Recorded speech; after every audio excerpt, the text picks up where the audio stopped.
Alright, so I'm bringing you a deck profile of my Chronomally Tribute Stun deck.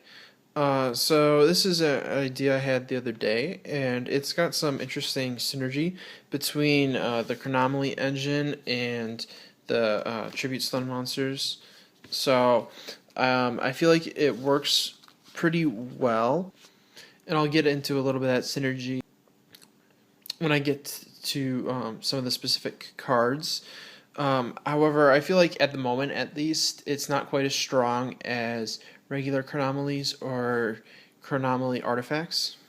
And a big reason I think this is because Necros and basically everything are already main decking so many outs to the Digilock, which also happen to be outs to Vanity's Fiend.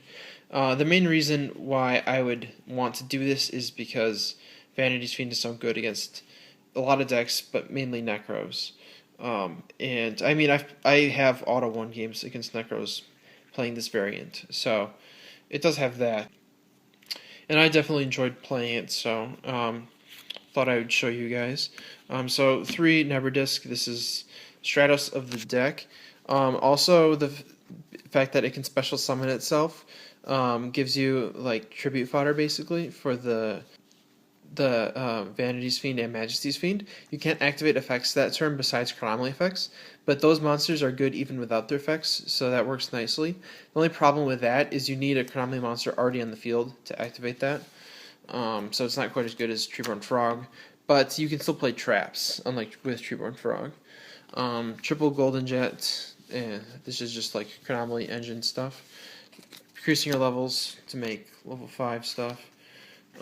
Triple Skull, that's pretty standard for Chronomaly decks. This searches stuff. It gets you to Neberdisc, basically. Yeah, and you need it for the Crystal Bones. I'm playing triple Crystal Bones. So usually you don't play triple Crystal Bones. That usually is cloggy. But this works really well with the Tribute Stun engine because you can special summon this out and then tribute it off for a summon. So it's a nice way to get a monster on the field for your tribute summons. So and also this sets up the ideal play in the deck. You would special summon this to bring back a skull from your graveyard, and then you would use Neberdisc's effect to special summon itself, and then you would overlay these two for your Gorgonic Guardian, and then you tribute off the Neberdisc for Majesty's Fiend or Vanity's Fiend, which is a really strong field that you can make with basically just 2 cards. Just a setup grave you would need, and then you would also just need this, and then a tribute monster in your hand. So it's pretty sweet play that you can do with this deck. And then I'm playing one of the Chronomaly Moai. So basically, this is just a way to make rank 5s, and additionally, if you have a Monarch Storm 4th in your hand and you can't draw into any of your tribute monsters, you can search this with both Crystal Skull and Neberdisc, and then just tribute for this. It's a vanilla if you do that, but if you really need to get rid of one of your opponent's monsters, this is a searchable tribute monster. And then I'm playing triple Vanity's Fiend, and I'm playing 1 Majesty's Fiend in the main deck. I feel like this is the proper amount of tribute monsters to not clog, but also draw them consistently. And it's been working well for me. I feel like Vanity's Fiend is better this format, though they're both obviously really good. That's it for the monsters. For the spells, triple Upstart Goblin. Consistency is really good in this deck, so yeah, you want to be able to deck that in. And then I'm running 2 Pots of Duality. So that is basically just consistency boosting.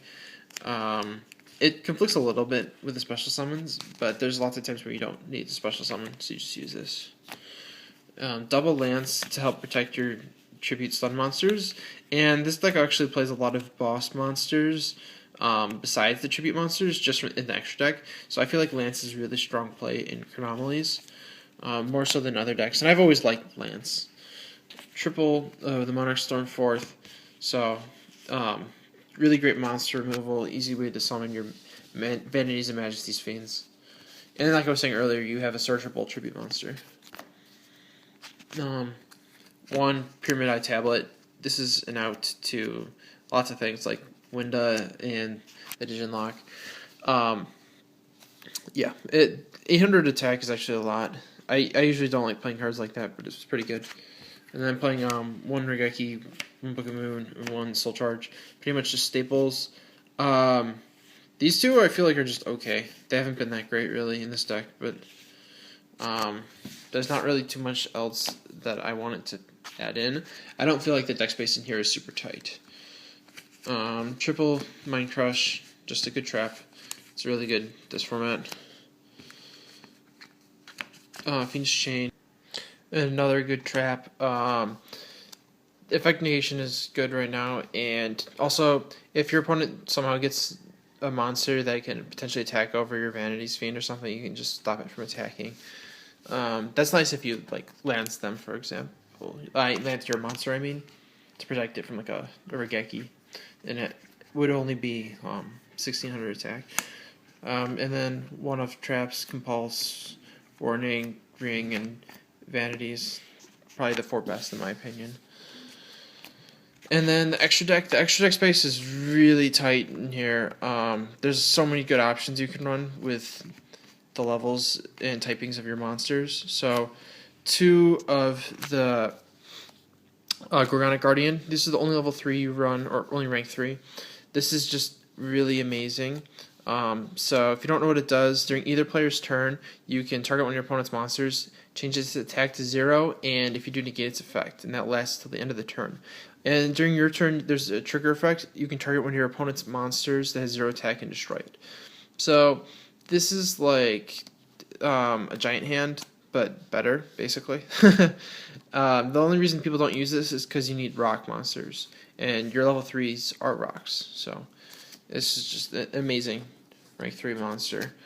And then you play a bunch of generic rank 4s. So I play Castell, Exiton, Ragnar Zero, Dweller, Cowboy, and Diamond Crab. So these are the only generic rank 4s I had space for.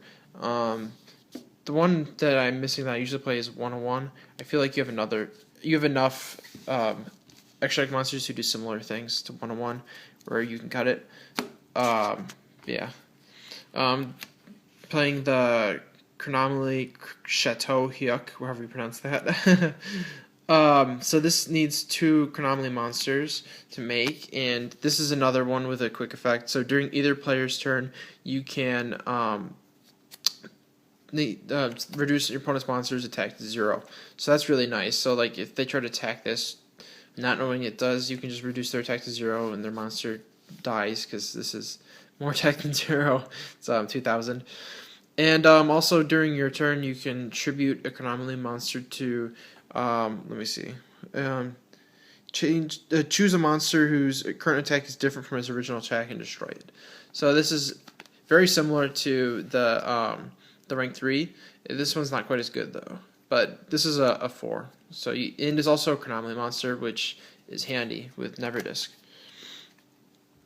And then you play this for one of your rank 5s.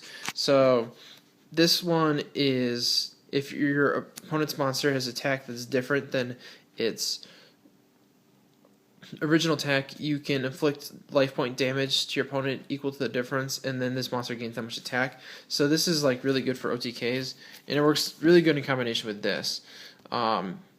Because you can make the attack 0 and then burn them for a lot of damage and then gain a lot of life points and then attack for a lot of damage.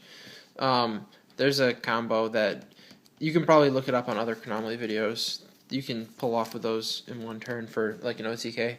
Other generic, this is generic by the way. So other generic rank 5s are Volcasaurus and Durendal. Pretty good. Durendal I don't feel is necessary in most Chronomally decks, but I like it in here because you can make this with the Moai guy over here. So he's an Earth, so you can't make Pleiades. I like Pleiades a lot better than this, but this is still really good, and this is good against Necros. Shuffling their hand back into their deck and such. double Pleiades, because Pleiades is really good. Yeah, you do summon too. At least I do with this build. And then one guide charger attacking for game. That comes up with Volcasaurus most often. And then for the side deck, this isn't like end all be all for a side deck, but there's a few choices in here that I like. So double Majesty's Fiend. In some matchups, you would definitely want to side this in over two of the Vanity's Fiends. It's really good. And then I'm playing 2 Mobius.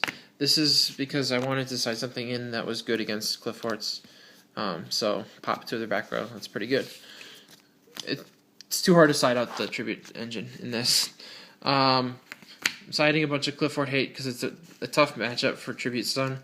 So I've got double Fairy Wind and triple MST, and those are good against a lot of other decks too. There's a bunch of Yang Zings at my locals, and that's good against them. Double Imperial Iron Wall, good against Necros and Ritual Beasts. And then double Honest. You could main deck this, but this isn't as light heavy as my other builds of Chronomalies are, being my Artifact build and my Pure build. I'm profiling this because I think this is more interesting than those two. But so I main deck this in those, but Honest is really good.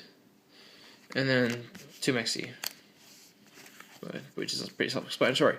So hopefully you guys enjoyed the deck profile, and if you did, be sure to check out some of my other stuff.